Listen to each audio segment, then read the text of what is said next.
बोले श्यावर रामचंद्र भगवान की जय। महर्षि वाल्मीकि भगवान की जय। श्री हनुमान जी महाराज की जय। श्रीमद् वाल्मीकि रामायण के बालकांड के 64वें सर्ग में आज हम प्रवेश करेंगे और जिसमें वर्णन है विश्वामित्र का रंभा को शाप देकर पुनः घोर तपस्या के लिए दीक्षा लेना। विश्वामित्र का रंभा को शाप देकर पुनः घोर तपस्या के लिए दीक्षा लेना। इंद्र बोले, हे रंभे, देवताओं का एक बहुत बड़ा कार्य उपस्थित हुआ है। शूरिकार्यमिदं रंभे शूरिकार्यमिदं रंभे कर्तव्यमोषु महति त्वया लोभनं कौशिकस्येह काममोहशमन्वितम्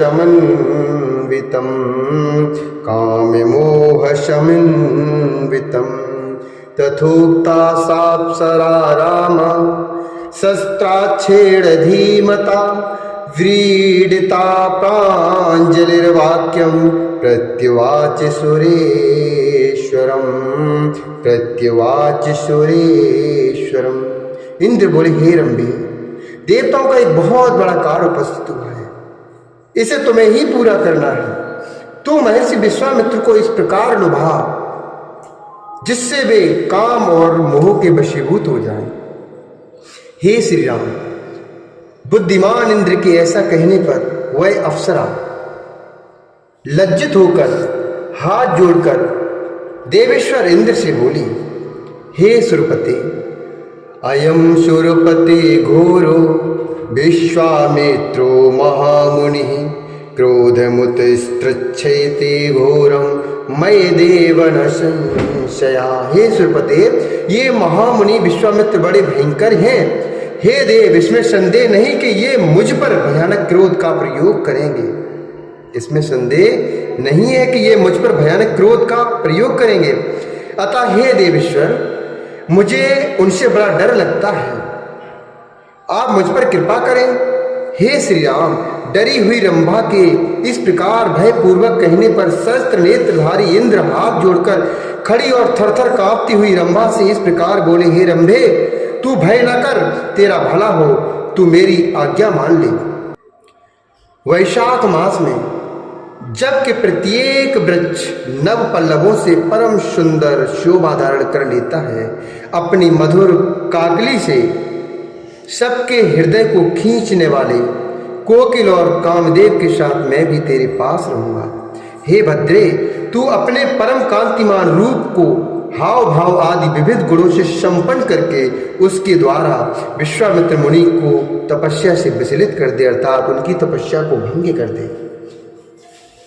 देवराज का यह वचन सुनकर उस मधुर मुस्कान वाली सुंदरी अप्सरा ने परम उत्तम रूप बनाकर विश्वामित्र को लुभाना आरंभ किया। विश्वामित्र ने मीठी बोली बोलने वाले कोकिल की मधुर काकली सुनी। उन्होंने प्रसन्नचित होकर जब उस ओर दृष्टिपात किया, तब सामने रंभा खड़ी दिखाई दी। कोकिल के कलरव रंभा के अनुपम गीत और अप्रत्याशित दर्शन से मुनि के मन में संदेह हो गया। देवराज का वह सारा कुचक्र उनकी समझ में आ गया। फिर तो मुनिवर विश्वामित्र ने क्रोध में भरकर रंभा को शाप देते हुए कहा, हे दुर्भगे रंभे, मैं काम और क्रोध पर विजय पाना चाहता हूं और तू आकर मुझे लुभाती है। यनिमा में लोभो यशे रंभे काम क्रोध जयशिणम 10 वर्ष शस्त्राणि शैली स्थास्यसि दुर्भगे 10 वर्ष शस्त्राणि शैली स्थास्यसि दुर्भगे ब्राह्मणः सुमहातेजा स्तपोबलसंनवितः उदर्श्यति रंभे त्वां मति क्रोधे खलु शीकृतां। हे दुर्भगी रंभे, मैं काम और क्रोध पर विजय पाना चाहता हूं और तू आकर मुझे लुभाती है, अतः इस अपराध के कारण तू 10,000 वर्षों तक पत्थर की प्रतिमा बनकर खड़ी रहोगी। तुम 10,000 वर्षों तक की पत्थर की प्रतिमा बनकर खड़ी रहोगी। हे रंभे, साप का समय पूरा हो जाने के बाद एक महान ऋषि और तपोबल संपन्न ब्राह्मण ब्रह्मा जी के पुत्र वशिष्ठ मेरे क्रोध से कलुषित तेरा उद्धार करेंगे। ऐसा कहकर महर्षि महामुनि विश्वामित्र अपने क्रोध को न रोक सकने के कारण मन ही मन संतप्त हो उठे। मुनि के उस महासाप से रंभा तत्काल पत्थर की मूर्ति बन गई। महर्षि का वह शाप युक्त वचन सुनकर कंदर्प और इंद्रवासी खिसक गए। हे श्री राम, क्रोध से तपस्या का क्षय हो गया और इंद्रियां अभी तक काबू में न आ सकी। यह विचार कर उन महर्षि मुनि के चित्त को शांति नहीं मिलती थी। यह विचार कर उन महर्षि मुनि के चित्त को शांति नहीं मिलती थी।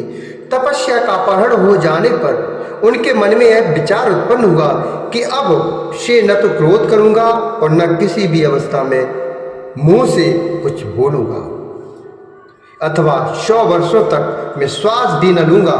इंद्रियों को जीतकर इस शरीर को सुखा डालूंगा।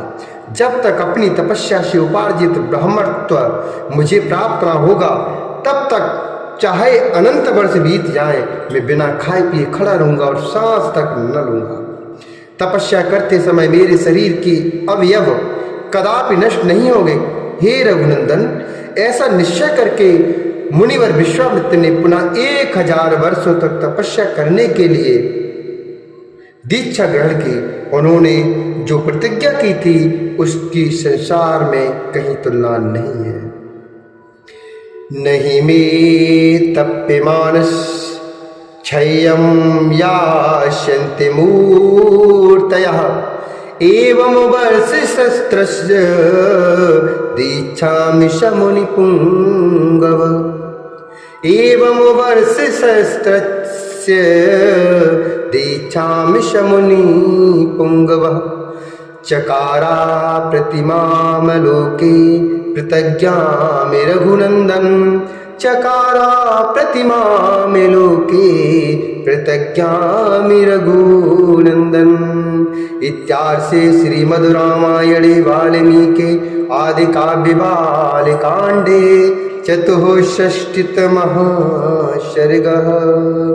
इस प्रकार श्री वाल्मीकि निर्मित 8 रामायण आदि काव्य के बालकांड में 64वां सर्ग पूरा हुआ। बोले श्यावर रामचंद्र भगवान की जय। महर्षि वाल्मीकि भगवान की जय।